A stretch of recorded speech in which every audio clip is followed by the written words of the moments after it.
Welcome again, everybody. This has been such a pleasure to do this, and I'm really appreciative of all of you who have taken your time to come and listen. A couple of additional announcements. Again, you will get the slides from today's presentation within the next 24, 48 hours. I also, I guess we might as well just do this now. Well, before we do it, once again, for the 34th time, this is the media at ChiangmaiExpatsClub.com. It's a good place if you have feedback, if you have an interest in joining a line group, which kind of would be a line group of the people in this room to help each other through this process, and whether you'd be potentially interested in an in-person group. And if there's enough interest, we'll go ahead and start one of those up. All right. You remember from the first session, we handed out a checklist, a planning checklist. And today, we are going to hand out another one. You may remember this, and I showed a picture of the emergency card that was on my refrigerator. So again, this is what you're going to get today. And without being too origami-ish, if you fold it in thirds like that, it ends up like this, and then you can just stick that with a magnet to your refrigerator, and it will be a great resource for any first responders who might need to come to your home. So, Kathy, Roger.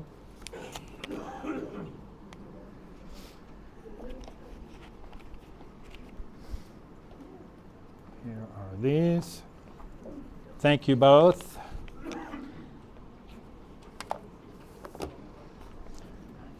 Now, I debated whether to do hard copy of this next one or to send it via email, and I decided it will be easier for you if I send it via email, because then I can send it both as a Microsoft Word file and as a PDF. So if you'd like, you can even fill it out on your computer, and then it might be easier for some people. So what this is 6 pages designed to be a binder. And that's kind of what the tabs are. So it looks like this. And in practice, it'll look like this. This is what I did for me. So binder, and then each section.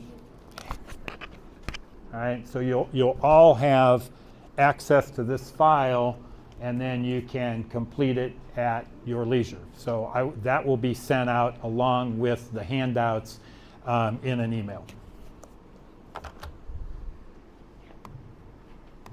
There you go. My mission for today is to talk Heather into offering an optional treatment for your ashes to do this. And I really don't have any clue what her answer is going to be. But if you can't laugh about this stuff, what are you going to do, all right? That is pretty cool, though, you got to admit. So, Grandma, what's that? Oh, that's your great-grandfather. I thought this was very poignant. I saw this the other day.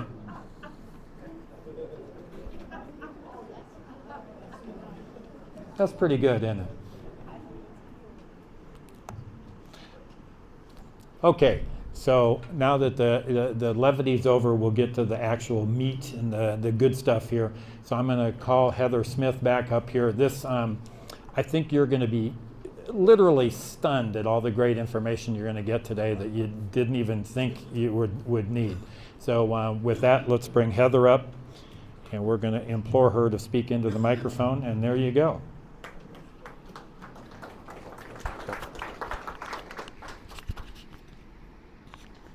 You remember how to do the space bar or those, right? You need help? Just let me know. This mic is very directional, which makes it hard to look at the screen. It's even harder to look at my paper now.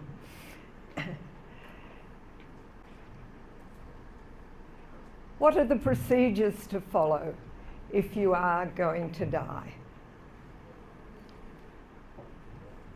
Oops.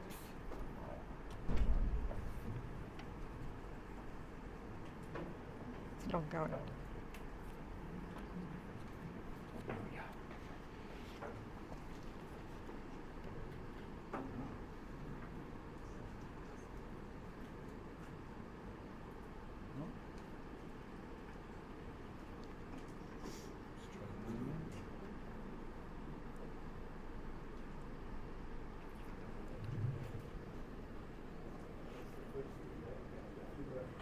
Most people say, I'd really like to die at home. Well, that sounds easy, but unfortunately, it's not the easiest thing for expats in Thailand. If you die at home, someone is going to have to notify the civil authority. And everything's a variable, depending on where you live. So if you live in a Thai village, it may be the Puyaivan, the village head. If you live in a condo, you would notify the head of the condo, and they then notify down the channel. They would then notify the police, because that's a requirement for a Westerner dying at home. And what happens next depends. And we'll talk more about this later on the ways you can prepare for this. But the police are either going to have to issue a police letter about death and cause of death, but most of the time the police don't know what the cause of death was when they look at you. So a Westerner dying at home, normally the police procedure is to send you to Suandog for an autopsy. At Suandog, the autopsy is done, a doctor's certificate would be issued. And now your representative has to come back to get that doctor's certificate and take it to the local umpur to get the death certificate. They would need to take your passport along with them. And they would need to know where you plan to be cremated, because the death certificate will have a question on where the cremation will occur. So your representative needs to have access to your passport, needs to know what your plan is. If it's family members, that's clear, but if it's just a friend, you may need to talk together a little more. The umpur issues the Thai death certificate, and that Thai death certificate, along with your passport, then needs to be taken by your representative normally to your consulate. The consulates vary greatly in how much they're interested and what they want to know, and some of them want to know a lot. So you possibly would be wise to contact your consulate and find out what information they will require at the time of your death. Certainly, having a list of your next of kin available to the person who will handle your business affairs is important, because most consulates will contact your next of kin. Who was named as your emergency contact when you applied for your passport? Do you remember? If they have no other option, they will go back to that person because they can get that information. There may be next of kin that you haven't set eyes on for 30 years. They have nothing to do with you, and you don't want them brought into the situation. But some consulates will want to bring them into the situation if they look like they are the next of kin. If you don't have a will, they could be vital to what happens next.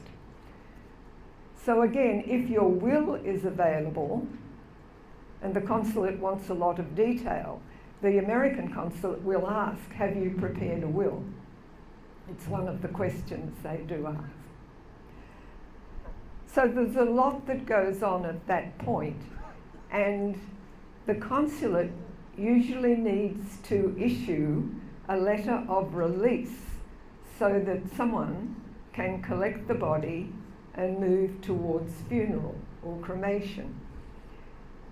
Some consulates don't require the need for a letter of release, but the morgue or the hospital that is holding the body requires that letter. So the consulate needs to issue that authority for the morgue or the hospital to release the body. So there's a lot of things going on, and I put in different colours. No, I didn't. There are quite a few things that your representative has to do. First of all, to notify the civil authority, to take the doctor's certificate and the passport and everything else to the umpur. You have to do that, and you have to go to the umpur nearest to where death is recognised. So if it was an autopsy, it'll be the one nearest to Suandog. All of that is required if you die at home. If you die in a hospital, it's somewhat easier. The hospital provides the doctor's certificate, which shows the reason for death. Then your representative needs to take that doctor's certificate and your passport to the umpur nearest to the hospital where you died. And again, they need to know what your plan for cremation or burial was, because it will be written into the doctor's certificate. When they have the doctor's certificate, they take that and the passport and the list of the next of kin, hopefully, to the consulate. And according to the consulate procedure, they will process that and issue the release of the body.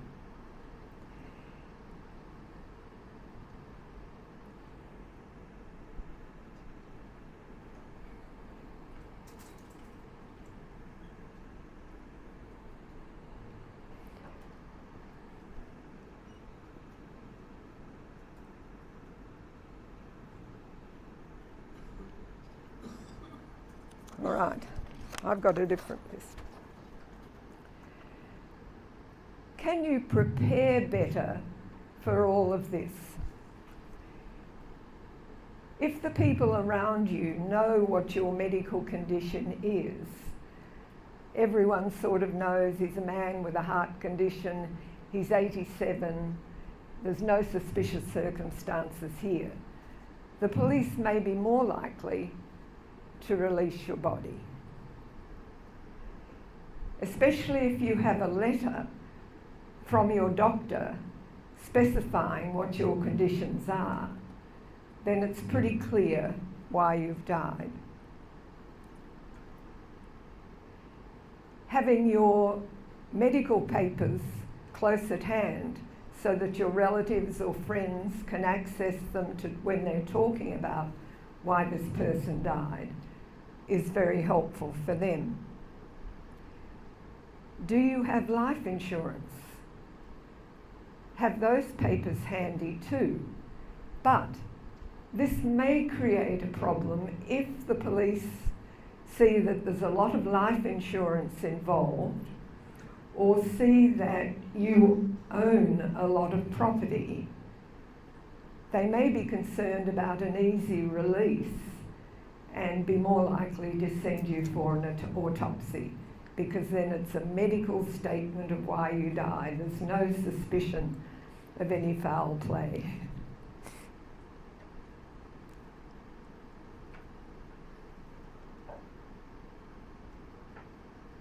So it's important to talk to your friends and your family about what your plans are for your death, for your cremation, for your funeral, so that they know the answer when they have to provide it, so that the death certificate can be written.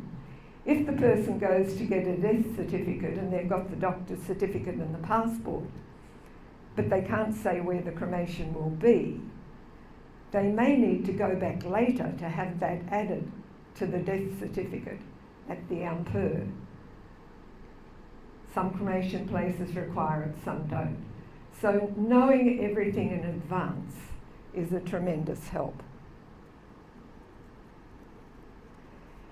It is worth considering, if you feel you're very close to the end of life, going into hospice care right at the end, because it will ease the process on everybody else.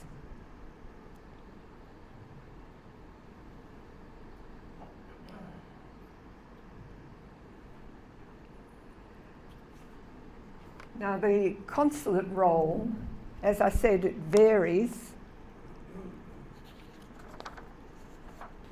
from consulate to consulate. So knowing yours is a good idea. Almost everyone must contact the next of kin. And many, many people in Chiang Mai have said to me, my next of kin is so-and-so. I haven't seen him for 20 years, 30 years. He's irrelevant. He may be irrelevant to you, but he won't be normally to the consulate. They are obliged to make a contact. So having a list with your next of kin that you can give to your representative is a tremendous help. And certainly if you may not have seen a former wife for 30 years, but you are still married, very important to have the address of that person available, because that is your next of kin.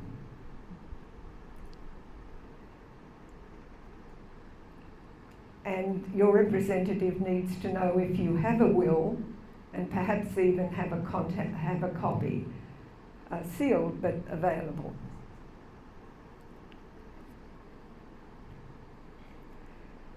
Only after all of that has been processed can you go ahead for a funeral, to prepare a funeral or a cremation. It's great to plan what you want in advance. If you want a burial, you probably need to pre-book the site, and then the person who's representing you can just move forward with arrangements that are already made. Some people say at the end, oh, I'll just donate my body to science. Sometimes science doesn't want our old bodies. They're not interesting anymore. But if you want to donate your body to science, you must make that arrangement with the university in advance. It cannot be done after you die. The preparation of the body for burial, the transfer of the body, is the responsibility normally of the family and friends. Big responsibility for your friends. So what about funerals? For the Thai community, normally the funeral is held at a temple, and you make arrangements with the monks at the temple. Sometimes they will arrange a package deal. You say what you want involved in the funeral, and they'll give your representative a package price, or you if you've done something in advance. Thai funerals often have a 3-day, 3-evening, and a cremation on the 3rd day. So that's a lot of food for visitors. You may have a package, but on top of that you would need to pay for gifts for the monks and food for people who come.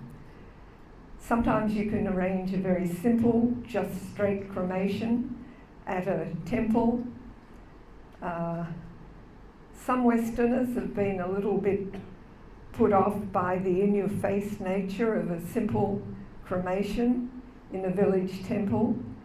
So it's not the sort of process behind screens that we're all used to back in the West. Some temples, if it's in your local village and they know the family well, may just ask for a donation.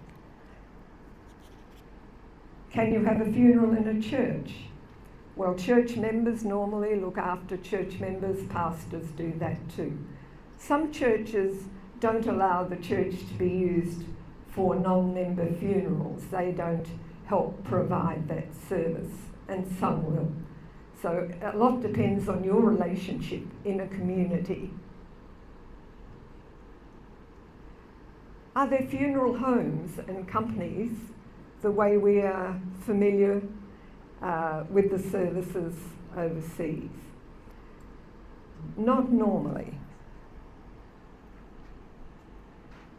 Families usually make all the arrangements.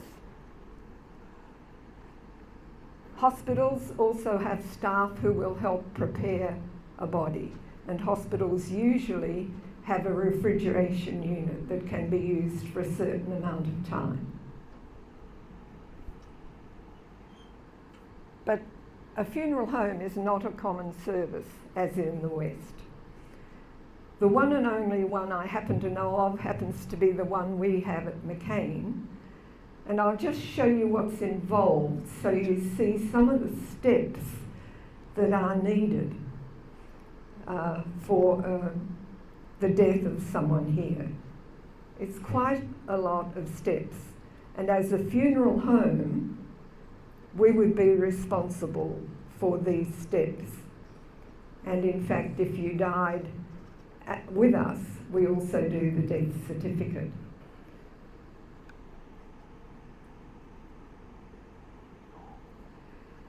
The sort of service we're providing, we are specifically providing because of the interest of Westerners who have said they want a simple one-time service. They don't want a lot of expense for the family, and sometimes a Thai spouse is under pressure from the neighbours. Why didn't you go all out and provide this, this and this? But if you have specifically said in advance you want a simple Western style funeral, then you may be helping them. But if you're very much a part of a Western community, of a Thai village community, you may want to follow the custom of that community. So the example we have is a funeral parlour area which has been renovated in the last year, and a cremation sala. The beautiful old building has a foyer where you can have the snacks, has a small room for up to 30 people coming, or a larger sala that can hold up to about 80. In the cremation sala, we would normally have the committal at the very end, and we have a new cremation area there. And a part of the services would be providing the flowers, whatever you want. It varies from case to case according to what individuals have asked for. For some Westerners who've maybe had dementia for a long time, it can be just a very small ceremony in the cremation sala, but still with dignity. And our funerals are secular with a Christian committal, and we try to celebrate the life of every person. So we're making contacts with relatives, learning about the person's life, and it's really fun to find out the background of a lot of people. We only know their post-arrival in Chiang Mai life, and some have fabulous lives before that, and it's a wonderful time of celebrating. We want people to finish well. We often have a board up with photos celebrating the life of the person. But finishing well also involves you doing the homework that I mentioned. It makes it so much easier for your friends and your family. And it's very hard to give one definitive picture of what will happen, because a lot depends on where you live, where you die, how you die, and how much preparation you have given in advance.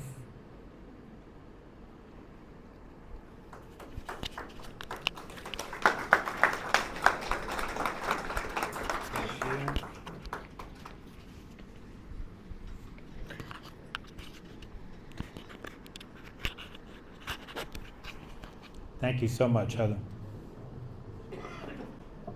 I learned so much from these presentations. It's awesome.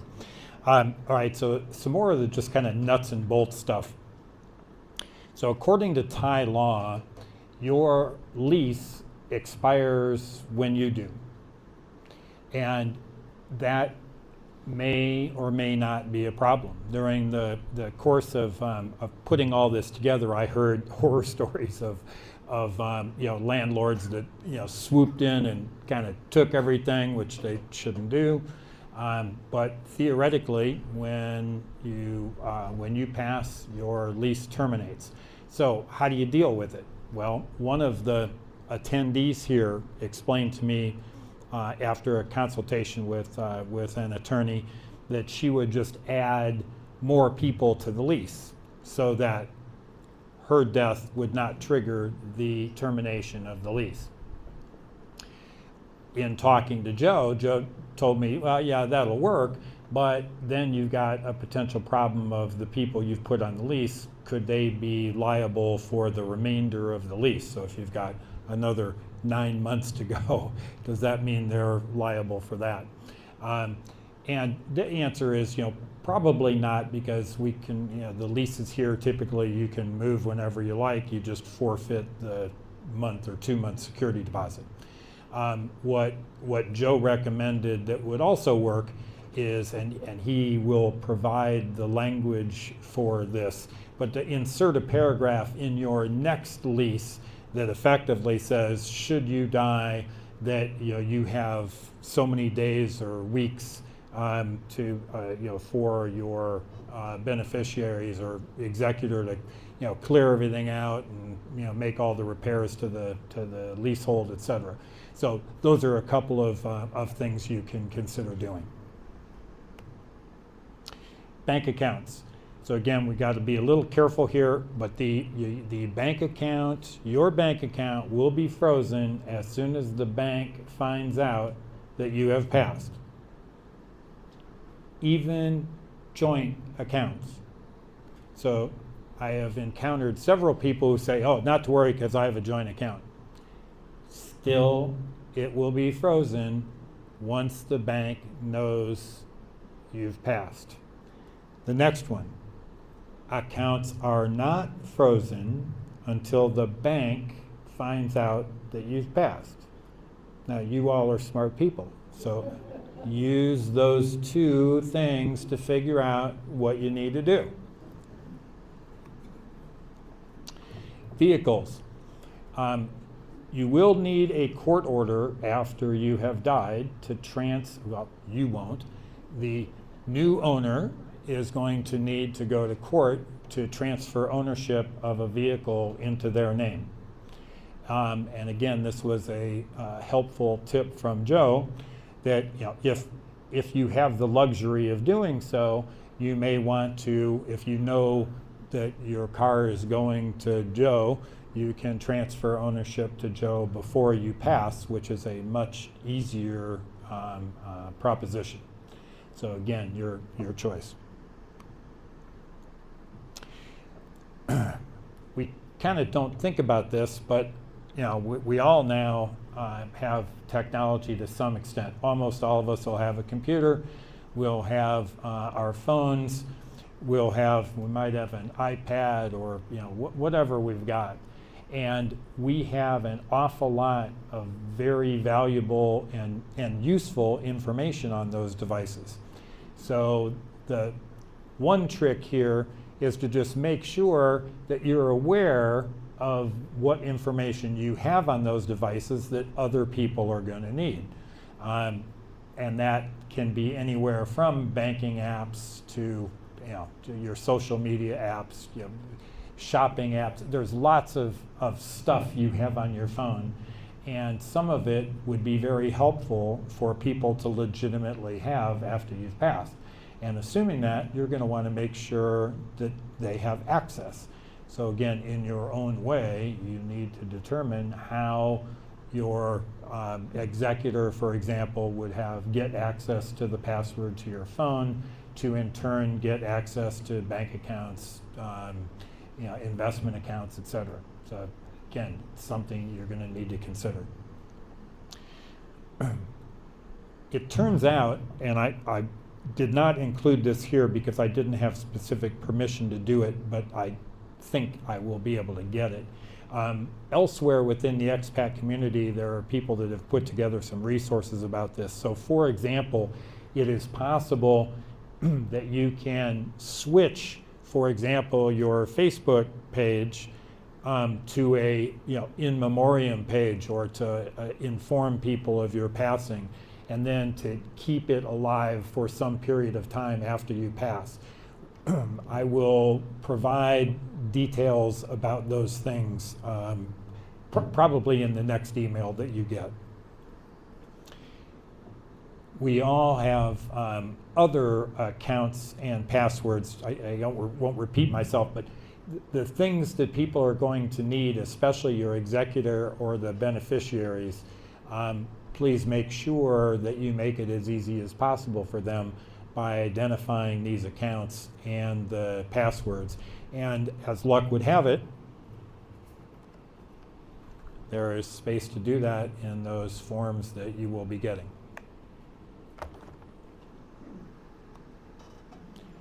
And that, look at us being like well on time here. So I think we can do two things.